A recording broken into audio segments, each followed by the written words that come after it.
நம்ம இன்றைக்கி பார்க்க போகிற ரெசிபி வந்து பேபி கார்ன் ஃப்ரை ரெசிபி. இந்த ரெசிபிக்கு வந்து ஒரு பேனில் வந்து எண்ணெய் ஊற்றிக்கோங்க, தேவையான அளவுக்கு எண்ணெய் ஊற்றிக்கோங்க. நான் வந்து 200 கிராம் பேபி கார்ன் எடுத்திருக்கேன். இந்த இதுக்கு வந்து கொஞ்சம் சீரகம், அந்த எண்ணெய் காஞ்சதுக்கப்புறம் கொஞ்சம் சீரகம் போட்டுட்டு அது கொஞ்சம் பொரிஞ்சு வந்ததுக்கப்புறம் அதில் வெங்காயம் அண்டு இது உங்களுக்கு வந்து பச்சை மிளகா ஃப்ளேவர் பிடிக்கும் அப்படின்னா நீங்கள் பச்சை மிளகா போட்டுக்கோங்க. நான் வந்து இங்கே வந்து பெப்பர் போட போகிறேன். ஸோ அதனால் வெங்காயம் வந்து கொஞ்சமாக தான். இது வந்து நான் எனக்காக மட்டுமே நான் அன்றைக்கி பண்ணியிருந்தேன். அந்த இதனால இது கொஞ்சமாக தான் நான் பண்ணியிருக்கேன். ஸோ வெங்காயம் கொஞ்சம் போட்டுக்கோங்க. உங்களுக்கு கருவேப்பிலை வேணும்னா கருவேப்பிலை போட்டுக்கோங்க. பட் நான் போடலை.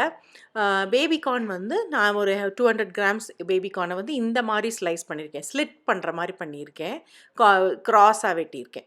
இதை போட்டுட்டு இது கொஞ்சம் நல்லா வேகணும். வேகிற வரைக்கும் கொஞ்சம் நல்லா வதக்கிக்கோங்க. வதக்கிட்டு அதுக்கப்புறம் தான் நம்ம அடுத்த ஸ்டெப்புக்கு போகணும். இது வந்து கொஞ்சம் தின்னாக இருக்கும். சாஃப்டாக வர்றதுக்கு வந்து நீங்கள் தண்ணிலாம் ஊற்ற வேண்டாம். கொஞ்சம் மூடி போட்டு உப்பு போட்டு வச்சோன்னாலே நல்லா வெந்துடும்.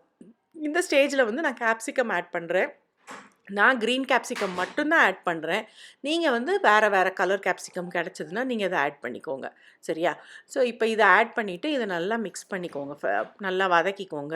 இப்போ இந்த ஸ்டேஜில் வந்து நம்ம வந்து மிளகு பொடியும் சீரக பொடியும் ஆட் பண்ணுறோம்.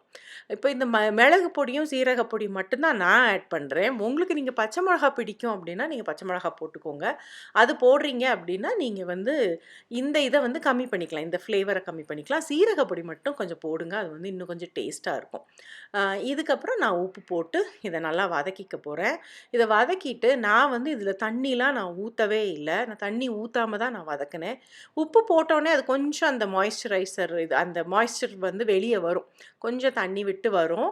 ஸோ அதுக்கப்புறம் நம்ம மூடி போட்டு வச்சு கொஞ்சம் ஒரு 5 மினிட்ஸ் வரைக்கும் 5 மினிட்ஸ் கூட வேண்டியதில்லை. 2-3 மினிட்ஸில் வெந்துடும்.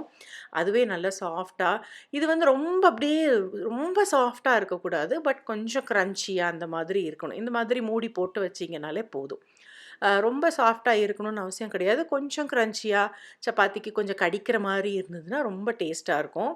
இது கிட்டத்தட்ட நம்ம இந்த எக் புர்ஜி அந்த மாதிரி இதுதான் இது. ஸோ நான் வந்து இது அன்னைக்கு வந்து நான் ஃபுல்கா சப்பாத்தியும் பன்னீர் கறியும் பீட்ரூட் சாலடும் வச்சு நான் இது சமையல் பண்ணியிருந்தேன். இந்த ரெசிபி வந்து உங்களுக்காக ஸ்பெஷலாக நான் பண்ணியிருக்கேன். ஸோ இது வந்து நீங்களும் ட்ரை பண்ணுவீங்கன்னு நினைக்கிறேன். ட்ரை பண்ணிங்கன்னா எங்களுக்கு வந்து சொல்லுங்கள். உங்களுக்கு பிடிச்சிருந்ததுன்னா நீங்கள் சொல்லுங்கள். நீங்கள் பிடிச்சதுன்னா ட்ரை பண்ணிவிட்டு நீங்கள் எங்களுக்கு சொல்லுங்கள். ரொம்ப டேஸ்ட்டாக இருக்கும். பயங்கர ஹெல்த்தி. இது வந்து கண்டிப்பாக நீங்கள் ட்ரை பண்ணுவீங்கன்னு நான் நினைக்கிறேன்.